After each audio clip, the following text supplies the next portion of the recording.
un espace où chaque parole est une semence destinée à élever ton esprit, affermir ta foi et réorienter ta vie vers le dessein de Dieu. Ici, nous ne parlons pas pour remplir le temps, mais pour transformer les cœurs. Reçois ce message avec sérieux, car il touche à l'un des fondements les plus puissants de l'existence spirituelle et humaine, la vision et la discipline. La discipline et la vision se définissent simplement comme des normes que l'on s'impose soi-même en vue d'un objectif supérieur. Il ne s'agit pas ici de contraintes extérieures, mais d'autodiscipline, cette capacité intérieure qui distingue les véritables leaders. Un leader authentique n'a pas besoin d'être constamment corrigé ou rappelé à l'ordre, car il porte en lui une discipline intérieure qui gouverne ses choix, ses paroles et ses actions. Là où la discipline externe est imposée de l'extérieur, l'autodiscipline, elle, naît d'une vision claire et vivante. La clé pour accomplir une vision réside précisément dans la discipline.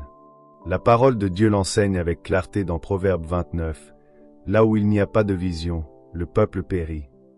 Le sens profond de ce passage révèle que là où il n'y a pas de révélation du futur, les hommes se relâchent, abandonnent la maîtrise de soi et perdent toute retenue. En d'autres termes, l'absence de vision conduit inévitablement à l'indiscipline. À l'inverse, une vision authentique impose naturellement une structure à la vie. La discipline est la racine même du leadership. Elle attire, elle inspire, elle suscite la confiance. Une personne disciplinée n'a pas besoin de se promouvoir, sa constance parle pour elle. C'est pourquoi nous admirons tant les athlètes de haut niveau. Ce que nous contemplons réellement en eux, ce n'est pas seulement leur talent, mais la rigueur, les sacrifices et la constance qui ont façonné leur excellence. De la même manière, lorsque ta vie devient disciplinée, elle devient crédible. Les gens commencent alors à croire à ce que tu dis, non à cause de tes discours, mais à cause de la cohérence de ton existence. La discipline tire sa force de la vision. Un homme ou une femme sans vision mène une vie dispersée, relâchée et confuse. Mais celui qui possède une vision claire mène une vie étroite, ciblée, structurée. Et c'est là un immense avantage, car la vision simplifie tout. Lorsqu'on sait où l'on va, on sait automatiquement quelle route ne mène nulle part. La vision agit comme une adresse permanente, elle indique la destination, et de cette destination découle la destinée. Et la destinée, à son tour, dicte les décisions. Sans vision, il devient difficile de dire non. Tout semble acceptable, tout semble possible, et la vie devient lourde et compliquée. Mais avec une vision claire, refuser ce qui n'est pas aligné devient naturel. La vie se simplifie alors considérablement. Tu découvres que tu n'es pas né pour tout faire. Cette révélation libère d'un poids immense, car elle met fin à la pression de vouloir être tout pour tout le monde. Les hommes et les femmes qui ont marqué l'histoire biblique et humaine avaient une vie étonnamment simple, concentrée autour d'une seule chose essentielle. Jésus lui-même l'a enseigné à Marthe lorsqu'il lui dit « Tu t'inquiètes et tu t'agites pour beaucoup de choses, mais une seule chose est nécessaire. » Marthe supposait savoir ce que Dieu voulait, sans s'arrêter pour écouter sa révélation. Elle s'est agitée pour quelque chose qui n'était pas la volonté de Dieu à ce moment précis. Sans révélation, il n'y a pas d'autodiscipline véritable, seulement une agitation religieuse et stérile. La vie est remplie de milliers de possibilités, mais seules quelques-unes sont réellement nécessaires. Tout est permis, dit l'apôtre Paul, mais tout n'est pas utile. Le temps est court, la vie est fragile, et chaque jour gaspillé est un jour qui ne reviendra jamais. Vivre intentionnellement n'est donc pas une option, c'est une urgence. Clarifier sa vision permet d'éliminer les distractions, les relations inutiles, les activités qui n'apportent aucune valeur à la destinée. Lorsque la vision est claire, les choix deviennent simples. Tu sais quel livre ne pas lire, quelles relations ne pas entretenir, quelles opportunités refuser. Tu comprends que toucher à tout, c'est ne rien maîtriser. Le véritable leadership commence lorsque tu découvres ce que tu es appelé à maîtriser. Tout dans ta vie doit alors être motivé, orienté et filtré par cette vision donnée par Dieu. Ainsi, la vision devient la source de ta motivation, de ta discipline et de ta liberté intérieure. Ayant compris cela, nous avons appris hier soir que la pauvreté n'est pas un problème en soi, mais le résultat d'une absence d'identification. La plupart des hommes demeurent dans le manque parce que personne ne sait réellement qui ils sont, et souvent, eux-mêmes l'ignorent. La vision joue ici un rôle fondamental, elle t'aide à te définir clairement devant le monde. Et lorsque les gens savent qui tu es, ils comprennent naturellement pourquoi ils doivent venir vers toi. Là où l'identité est claire, la valeur devient évidente. Voici donc une déclaration capitale que tu dois graver en toi si tu désires réellement réussir. Ne poursuis pas le succès, poursuis la valeur. Le succès est une conséquence, jamais une finalité. Si tu veux réussir dans la vie, ne cherche pas à être célèbre, reconnu ou applaudi. Cherche à devenir une personne de valeur. Rends-toi précieux, et les hommes te paieront. C'est exactement ainsi que fonctionne le monde. L'or, l'argent, l'eau, l'essence ont été rendus précieux, et c'est pourquoi leur prix est élevé. Fais de ta vie une ressource rare. Développe un don, une compétence, une capacité si utile aux autres qu'ils seront prêts à te rémunérer pour son expression. Cette vérité n'est pas théorique, elle est pratique et vérifiable. Un jour, lors d'une conversation avec un ami expérimenté dans la prise de parole publique, je lui ai demandé combien je devais facturer pour une intervention en entreprise. Sa réponse m'a bouleversé. Combien penses-tu valoir pour eux? Ce jour-là, j'ai compris que la rémunération ne dépend pas du temps passé, mais de la valeur apportée. Lorsque tu te rends précieux, le monde reconnaît ton prix. Pose-toi alors une question essentielle. Lorsque quelqu'un entend ton nom, à quoi pense-t-il immédiatement? Si la réponse est floue ou inexistante, cela signifie que tu ne t'es pas encore rendu indispensable. Le monde est saturé de personnes ordinaires, polyvalentes mais superficielles. Toi, tu es appelé à sortir de cette masse. Deviens si excellent dans un domaine précis que l'on ne pourra plus t'ignorer. Jésus lui-même parlait avec eux. Je suis le pain de la vie. Je suis l'eau de la vie. Il se rendait précieux en répondant à des besoins fondamentaux. Voilà pourquoi les foules se pressaient vers lui. La vision te révèle précisément ce que tu es appelé à maîtriser. Elle ne te montre pas seulement ce qui est, mais ce qui pourrait être. Et retiens ceci, toute véritable vision sera testée pour prouver son authenticité. Si ta vision vient réellement de Dieu, elle passera par l'épreuve. Les difficultés ne viennent pas pour la détruire, mais pour la confirmer. Une vision qui s'effondre sous la pression n'était probablement pas authentique. Certaines visions te mèneront même dans des lieux d'isolement, de rejet ou de souffrance, mais si elles sont vraies, tu y entreras avec elles et tu en ressortiras avec elles, transformé et affermi. La vision authentique se révèle lorsque tu découvres quelque chose pour lequel tu es prêt à donner ta vie. Les véritables leaders se posent cette question. Quelle histoire suis-je prêt à laisser derrière moi? Il ne s'agit pas nécessairement de bâtir quelque chose de spectaculaire aux yeux du monde. Parfois, un acte simple, posé avec foi et amour, devient éternel. Une femme a versé un parfum précieux sur le corps de Jésus, un geste apparemment insignifiant, mais que Christ a déclaré impérissable. L'histoire ne peut l'effacer. Tu n'as pas été créé uniquement pour survivre, payer des factures et traverser la vie sans impact. Tu as été créé pour donner la vie, pour apporter une contribution unique que personne d'autre ne peut offrir à ta place. C'est pourquoi la vision, lorsqu'elle est découverte, commence à organiser toute ton existence. Elle choisit ton avenir, tes relations, ta bibliothèque, ton emploi du temps, l'usage de ton énergie, tes priorités, tes loisirs, et même les environnements dans lesquels tu te trouves. La vision te conduit parfois là où tu n'aurais jamais pensé aller. Ce que tu ne comprenais pas hier peut devenir un instrument stratégique demain. Lorsqu'on comprend où se trouve l'influence, là où se prennent les décisions et là où se construisent les relations déterminantes, on réalise que rien n'est laissé au hasard. La vision t'ouvre les yeux sur des espaces où se rencontrent les hommes et les ressources appelées à façonner ton avenir. En vérité, la vision n'est pas un luxe réservé à quelques élus. Elle est une nécessité vitale. Elle donne un sens à ta discipline, une direction à ton énergie et une valeur à ta vie. Sans elle, l'homme s'agite. Avec elle, il avance avec assurance, paix et puissance. En définitive, la vision n'est ni un luxe réservé à quelques privilégiés, ni un simple exercice intellectuel. Elle est une nécessité vitale, un don sacré confié par Dieu à tout être humain appelé à vivre avec intention.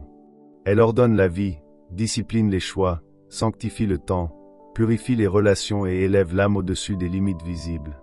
Là où la vision est claire, la confusion s'éteint. Là où la vision est absente, l'homme se disperse et se perd. Comprends-le bien, tu ne découvriras jamais ta vision dans le bruit, l'agitation ou la distraction permanente. Elle se révèle dans le silence, dans la solitude choisie, dans ces lieux où le monde se tait pour que Dieu parle. Ce que Dieu a déposé en toi ne se trouve pas à l'extérieur, mais au plus profond de ton esprit. La vision n'est pas créée, elle est révélée. Elle attend que tu t'arrêtes, que tu écoutes, que tu discernes. Lorsque la vision s'installe, elle devient une force irrésistible. Elle attire les ressources, suscite la faveur, appelle les bonnes personnes et ferme les portes inutiles. Elle te permet de vivre dans le présent sans y être prisonnier, car ton regard est fixé sur l'avenir. Elle te rend capable de traverser les difficultés avec une bonne attitude, parce que tu sais où tu vas et pourquoi tu avances. Souviens-toi de ceci, les plus grands leaders ne sont pas ceux qui voient ce qui est, mais ceux qui perçoivent ce qui doit être. Ils marchent sur la terre tout en vivant déjà dans demain. Ils refusent de limiter leur espérance à leurs circonstances actuelles, car leur cœur est habité par une promesse plus grande que leur réalité. Que cette parole descende profondément dans ton cœur. Protège ta vision. Nourris-la. Écris-la. Médite-la. Entoure-toi de ceux qui la stimulent et éloigne-toi de tous ceux qui cherchent à l'avorter. Car une vision authentique, reçue de Dieu, n'élève pas seulement ta vie, elle transforme ton monde. Et lorsque tu marcheras avec cette vision, même si tout semble lent, même si le chemin paraît difficile, sache ceci, celui qui voit loin marche longtemps, et celui qui voit selon Dieu ne marche jamais seul. Et il existe une vérité fondamentale que peu de personnes comprennent réellement. Dieu n'a jamais caché ton avenir dans un lieu inaccessible ou mystérieux. Il l'a caché là où tu ne peux pas le manquer, à l'intérieur de toi. Pourtant, depuis des années, beaucoup ont été conditionnés par une religiosité confuse à chercher la volonté de Dieu à l'extérieur d'eux-mêmes. On leur a dit, va la chercher. Alors ils ont erré de prophète en prophète, de réunion en réunion. La vie est en réalité d'une simplicité déconcertante. Dieu a caché tout ce qu'une chose est appelée à devenir à l'intérieur même de cette chose. Une forêt n'est pas devant la semence, elle est dans la semence. De la même manière, ton avenir n'est pas devant toi, il est enfermé en toi. Il a toujours été là.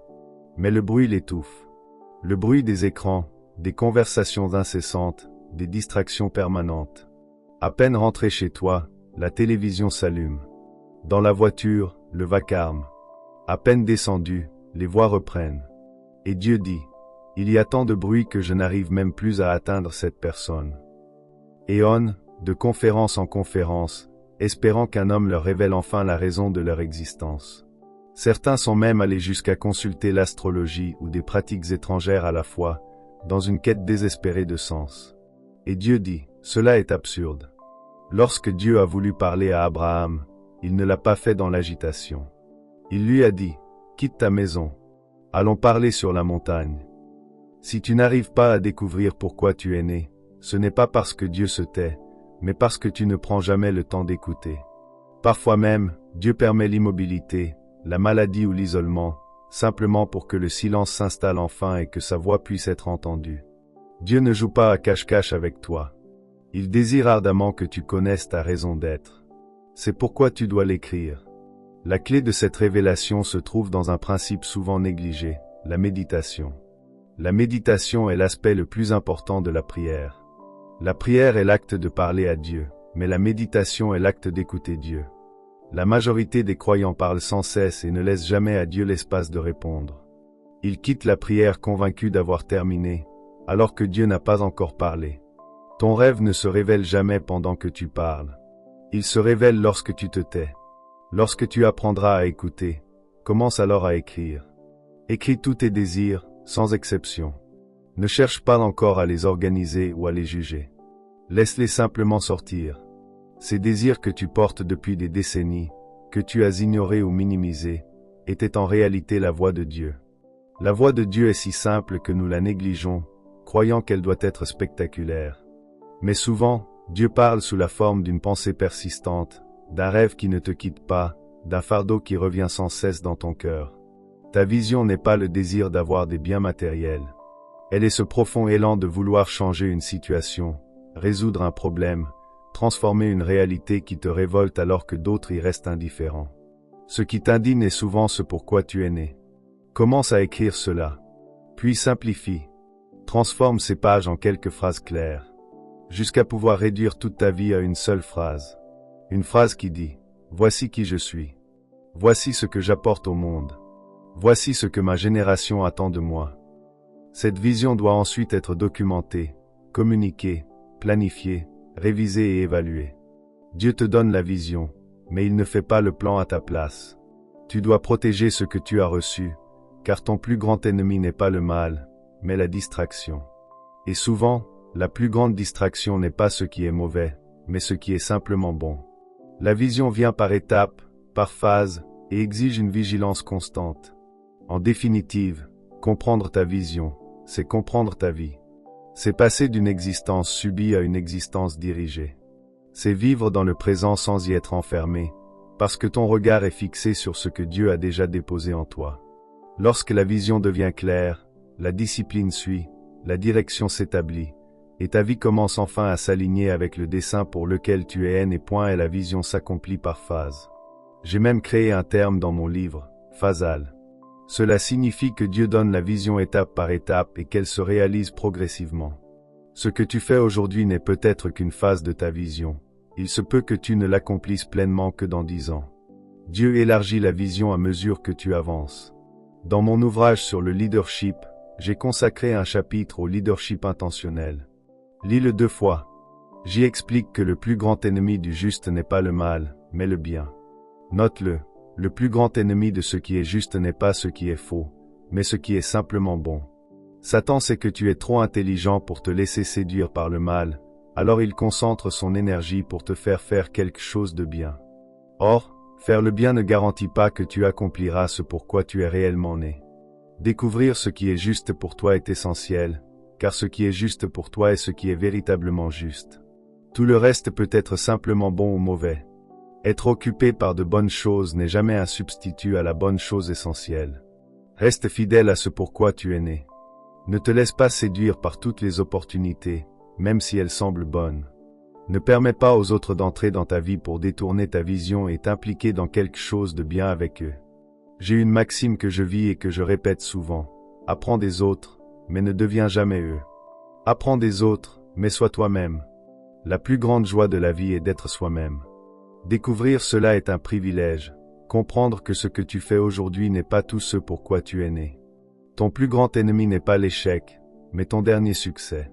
Parfois, le succès effraie, car il peut te retenir et t'empêcher de progresser vers ta destinée. Ce pourquoi tu es né est bien plus grand que ce que tu accomplis actuellement. Peu importe à quel point tu te crois avancé, ne reste pas bloqué dans ce que tu as déjà atteint. Tu es formidable, mais il reste encore tant à accomplir. Même si certains d'entre vous ont pris une semaine de congé pour être ici, lorsque vous retournerez à vos occupations quotidiennes, souvenez-vous que ce travail n'est pas votre adresse permanente. Retournez-y avec une bonne attitude, profitez de l'environnement dans lequel vous êtes, utilisez les ressources qui vous sont offertes, mais n'oubliez jamais votre destinée. Exercez vos dons et développez-vous, même dans un environnement temporaire. Si vous avez déjà rédigé une déclaration de vision et souhaitez que nous la lisions et vous donnions nos conseils, mon équipe et moi serons heureux de le faire. Nous pouvons vous guider pour améliorer et clarifier votre déclaration. Chaque membre de notre association a accès à ces ressources, et vous pouvez recevoir des conseils réguliers à travers nos lettres d'enseignement. Nous voulons que chacun atteigne le sommet, et vous faites partie de ceux qui méritent d'y arriver. Il est essentiel de comprendre la différence entre le but, la mission et la vision. Chacun a sa fonction et son importance. Le but représente ce que vous voulez accomplir, la mission explique la manière dont vous allez y parvenir, et la vision décrit ce que Dieu attend de vous dans votre destinée. Cette distinction est cruciale pour structurer votre vie de manière alignée avec le dessein divin. En marchant à travers les épreuves, rappelez-vous toujours que la vie doit être contrôlée par ce qui est bénéfique. Ne pleurez jamais devant les difficultés. Tenez-vous debout, regardez l'ennemi droit dans les yeux et déclarez avec assurance « Quoi qu'il arrive, je suis plus que vainqueur ». Votre vie doit refléter la présence et la puissance du Saint-Esprit.